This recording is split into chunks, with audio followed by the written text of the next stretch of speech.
नमस्कार। अगर यह करते हैं तो यह होता है, अगर यह करेंगे तो वो होगा, अगर ये होता तो वो कर पाता, अगर यह किया होता तो वो कर चुका होता। ऐसे वाक्य अंग्रेजी बोलने में कैसे यूज किए जाते हैं आज की इस वीडियो में जानेंगे। तो चलिए सबसे पहले समझते हैं, अगर यह करते हैं तो वो होता है। अगर यह करते हैं तो वो होता है, ऐसे वाक्य अंग्रेजी में कैसे बनाए जाएंगे? इसका स्ट्रक्चर होता है, सबसे पहले आप लगाएंगे इफ, और इफ का मतलब होता है यदि या फिर अगर। यदि या अगर के लिए आप यूज करते हैं इफ को, और इस तरह के वाक्य बनाने के लिए इफ के साथ आप प्रेजेंट इंडेफिनिट का स्ट्रक्चर लगाएंगे, फिर आप कॉमा लगाएंगे, फिर आपका प्रेजेंट इंडेफिनिट का स्ट्रक्चर होगा। मतलब इफ के साथ प्रेजेंट इंडेफिनिट, फिर कॉमा, फिर प्रेजेंट इंडेफिनिट का स्ट्रक्चर। एग्जाम्पल देखिए, अगर आप बर्फ को गर्म करते हैं तो यह पिघलता है। सेंटेंस बनेगा if you heat ice it melts. मतलब कि अगर आप बर्फ को गर्म करते हैं, इफ यू हीट आइस, यह पिघलता है, वो पिघलता है, इट मेल्ट्स आप ऐसे बोल सकते हैं। यदि मैं धूप में खड़ा रहता हूं तो मैं गर्मी महसूस करता हूं। आप हिंदी में भी सेंटेंस देख सकते हैं, प्रेजेंट इंडेफिनिट का ये भी है और प्रेजेंट इंडेफिनिट का ये भी है। इसी बार से यहाँ भी प्रेजेंट इंडेफिनिट है और तो के बाद भी आपका प्रेजेंट इंडेफिनिट है, मतलब दोनों प्रेजेंट इंडेफिनिट है। और तो के लिए आप बीच में कॉमा लगाएंगे, और यदि या अगर के लिए आप इफ लगाएंगे। सेंटेंस बनेगा if I stand in sunlight I feel hot. मतलब कि अगर मैं या यदि मैं धूप में खड़ा रहता हूँ, if I stand in sunlight, तो मैं गर्मी महसूस करता हूँ, आई फील हॉट। इसी प्रकार से यदि हम 100 डिग्री से अधिक पानी गर्म करते हैं तो यह उबलता है। सेंटेंस बनेगा यदि हम if we heat water above 100 degrees, यदि हम 100 डिग्री से ऊपर पानी गर्म करते हैं तो यह उबलता है। तो के लिए आप यहाँ पर कॉमा लगाएंगे, और यह उबलता है मतलब इट बॉइल्स। ऐसे हम कई सारे वाक्य बना सकते हैं। दोनों सेंटेंस आपके प्रेजेंट इंडेफिनिट टेंस में होंगे, और इंग्लिश में भी आप प्रेजेंट इंडेफिनिट का ही फॉर्मूला लगाएंगे। यदि यह करेंगे तो वो होगा। इस सेंटेंस बनाने के लिए क्या फॉर्मूला होगा? फॉर्मूला इस पर से है, सबसे पहले आप इफ लगाएंगे, क्योंकि अगर वाले सेंटेंस में आप इफ लगाएंगे ही लगाएंगे। इसके बाद आपका हो जाएगा प्रेजेंट इंडेफिनिट का स्ट्रक्चर, फिर आप लगा देंगे कॉमा, फिर आपका फ्यूचर का सेंटेंस लगेगा जिसमें कि आप मॉडल वर्ब भी यूज कर सकते हैं। सब्जेक्ट विल, मे, कुड, तीनों में से कोई भी यूज कर सकते हैं, जैसा भी मीनिंग आएगा।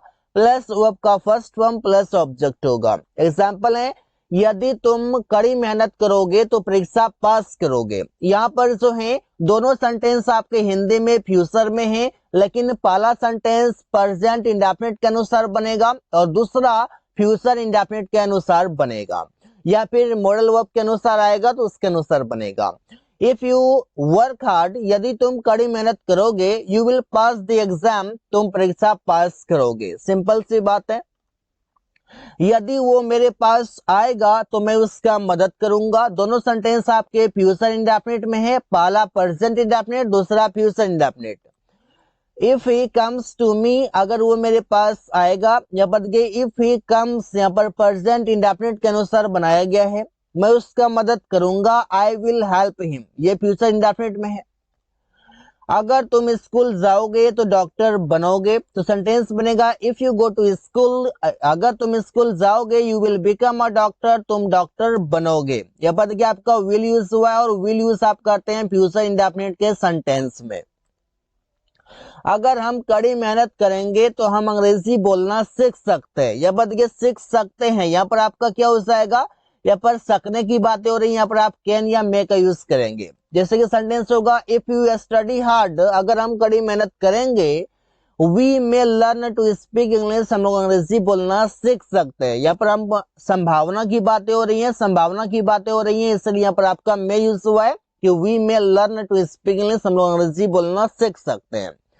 अगला है गाइस, अगर ये होता तो वो कर पाता। अगर ऐसे वाक्य है कि अगर ये होता तो वो कर पाता, तो इसके लिए आप फॉर्मूला लगाएंगे। सबसे पहले इफ, इसके बाद आप पास्ट इंडेफिनिट का स्ट्रक्चर लगाएंगे, सब्जेक्ट V2 प्लस ऑब्जेक्ट, फिर आप कॉमा लगाएंगे, फिर आपका सब्जेक्ट होगा, फिर वुड या कुड दोनों में से कोई भी आएगा, प्लस वर्ब का फर्स्ट फॉर्म प्लस ऑब्जेक्ट होगा।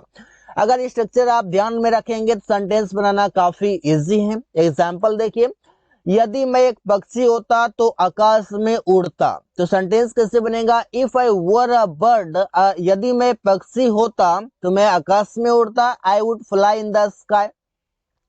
यहाँ पर आपके जो ये वर हैं, ये वर भी आपके V2 के अंदर आते हैं, इस बातों को ध्यान में रखना है। अब ये वर आपके क्या कर रहे हैं, तो इसमें कोई एक्शन नहीं बताया जा रहा है, इसमें आपका स्टेट ऑफ बीइंग बता रहा है। तो स्टेट ऑफ बीइंग बता रहा है तो आपको लग रहा है कि ये आपका वर नहीं आना चाहिए, हो सकता है लग रहा हो, लेकिन वर आपका स्टेट ऑफ बीइंग बताने के लिए यूज हुआ और ये भी आपके इंग्लिश में V2 का काम करता है। अब यहाँ पर बात ये है कि आपके पास इंडेफिनिट के हैं तो सब्जेक्ट वर लग गए, इसके बाद वॉज आना चाहिए। ये इसका काल्पनिक सेंटेंस है। काल्पनिक सेंटेंस में आप आई के साथ वर ही लगाते हैं, सभी के साथ आप वर लगाएंगे, चाहे आई आए या ही आए, सबके साथ आप वही लगाएंगे। यहाँ पर इसके बाद आपका उड़ास आएगा या कूड़ास आएगा, तो यहाँ पर उड़ता कोई काम करता तो वहां पर आप उड़ यूज करते हैं। यदि प्रिया खाना बनाती तो हम लोग जरूर खाते, तो सेंटेंस बनेगा इफ प्रिया कुक्ड फूड, यदि प्रिया खाना पकाती या बनाते तो वी वुड श्योरली हैव, हम लोग जरूर खाते हैं। मतलब यहाँ पर खाने की बातें हो रही हैं, शायद तो आप यहाँ पर टेक कर सकते हैं, शायद तो यहाँ पर ईट कर सकते हैं, दोनों आपका ठीक है। अब ये बात देखिए, आपका कुक्ड हो गया, क्योंकि कुक्ड आपका यहाँ पर V2 है, क्योंकि पास्ट इंडेफिनिट काम को सेंटेंस चाहिए। यदि वो प्रधानमंत्री होता तो गरीबों की मदद करता, अब कोई चीज होता, होने की बातें हो रही हैं, तो सेंटेंस बन जाएगा if he were the prime minister, यदि वो प्रधानमंत्री होता, he would help the poor, he would help the poor, वो गरीबों की मदद करता। अब यह बात है कि आपका वर यूज हुआ है ही के साथ भी, क्योंकि यहाँ पर स्टेट ऑफ बीइंग बता रहा है, कोई एक्शन की बातें नहीं हो रही है। अगर वहां पर हम V2 लिख देते हैं एक्शन वाला, तो यहाँ पर सेंटेंस में हमको एक्शन वाला वर्ब हो जाएगा, तो एक्शन वाला यहाँ पर हमको हिंदी में सेंटेंस भी लिखना पड़ेगा। यदि तुम मेरे पास आते तो मैं तुम्हें कुछ पैसे देता, कोई काम करता, तो सेंटेंस बनेगा if you came to me, यदि तुम मेरे पास आते। यहाँ पर आपका देखिए कैम आपका यहाँ पर V2 है, काम का सेकेंड फॉर्म। मैं तुम्हें कुछ पैसे देता, I would give you some money, मैं तुम्हें कुछ पैसे देता। दूसरे सेंटेंस में आपका वुड यूज हुआ है और पहले सेंटेंस में V2 यूज हुआ है, जो कि पास्ट इंडेफिनिट का स्ट्रक्चर होता है। अगला है अगर यह किया होता तो वो कर चुका होता, कोई काम कर चुका होता अगर ऐसा किया होता तो। इससे बनाने के लिए स्ट्रक्चर होगा सबसे पहले if subject had V3 object, फिर आपको कॉमा लगाना है, फिर सब्जेक्ट वुड या कुड, इसके साथ आप हैव लगाएंगे, प्लस V3 प्लस ऑब्जेक्ट होगा। एग्जाम्पल देखते हैं, यदि हमारे पास पैसे होता तो हम गरीबों की मदद कर चुका होता, तो सेंटेंस बनेगा इफ यू हैड, यदि तुम्हारे पास पैसे होता, इफ यू हैड मनी, यदि तुम्हारे पास पैसे होता तो गरीबों की मदद कर चुका होता, you would have helped the poor, you would have helped the poor, तुम गरीबों की मदद कर चुका होता। वुड हैव के साथ यहाँ पर V3 यूज हुआ है और यहाँ पर हैड के साथ आपका ऑब्जेक्ट का यूज हुआ है, क्योंकि सेंटेंस में कोई भी एक्शन की बातें नहीं हो रही हैं, यहाँ पर पोजीशन की बातें हो रही है। हेड के साथ आप सीधा ऑब्जेक्ट भी लगा सकते हैं, हेड के साथ सीधा ऑब्जेक्ट, अगर कोई एक्शन आएगा तो हेड के साथ V3 लगाएंगे, जो कि आने वाले सेंटेंस में आप देखेंगे। अगर रमेश सही से पढ़ाई किया होता तो वो डॉक्टर बन चुका होता, तो सेंटेंस बनेगा if Ramesh had studied well, Ramesh would have become a doctor. मतलब कि if Ramesh had studied, studied आपका क्या है, ये आपका V3 है, जो कि मैंने आपको बताया कि हेड के साथ V3 भी आएगा अगर कोई एक्शन की बातें होगी, अगर कोई काम की बातें होगी।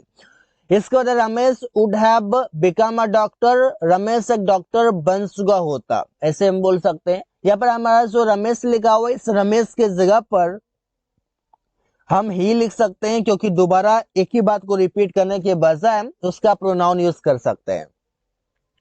अगर मैं बीमार नहीं होता तो मैं तुम्हारा पार्टी में जा चुका होता, तो सेंटेंस बनेगा इफ, अब यहाँ पर देखिए आपका मैं लिखा हुआ है, तो मैं के लिए आपका यहाँ पर आई हो जाएगा if I had not been sick, अगर मैं बीमार नहीं होता, had not been sick, sick मतलब बीमार होना, यहाँ पर आपका जो है ये आपका बीन जो ये बी का थर्ड फॉर्म है, जिसका मतलब हो रहा है होना।